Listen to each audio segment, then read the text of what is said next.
I think if you want to establish a diverse research program, then you need to collaborate with professors and researchers in other disciplines. And so it's a challenge to do this because you have your own research program, you're trying to move that forward, and then how do you bring others into the fold when they have their own research programs? And so I have found the best way to do that is to share a doctoral student.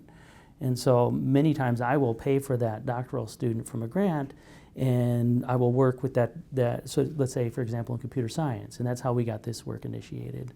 So we funded a doctoral student, and his co-advisor was a computer scientist. And we had weekly meetings. And there was probably a 2 or 3 year process where we learned the same vocabulary. And so I think you need to bring on individuals who are willing to go through that process with you. It is a process of learning their world, understanding how they frame problems, and it really changed my thinking fundamentally. And I've started to learn their vocabulary as well. And in meetings, you just, now even if it's a very technical problem, some of the issues can come from me because I have enough understanding that I can challenge them a little bit.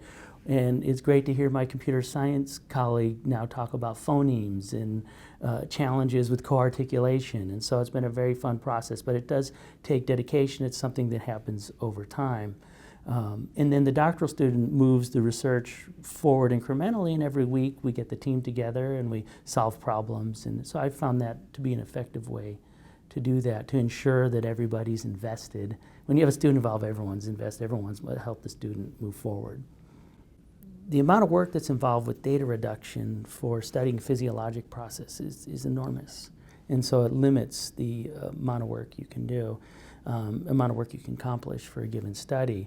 And so what I've been trying to do over the past decade is develop computer tools that can establish a workflow so that we can up the numbers in our studies. And so every time I approach a problem now, I think, how can we automatize this? How can we make this more efficient so that we can have more data and then we can have more confidence in our findings? So, and now that I'm working with computer science, I see all sorts of avenues and ways to do this.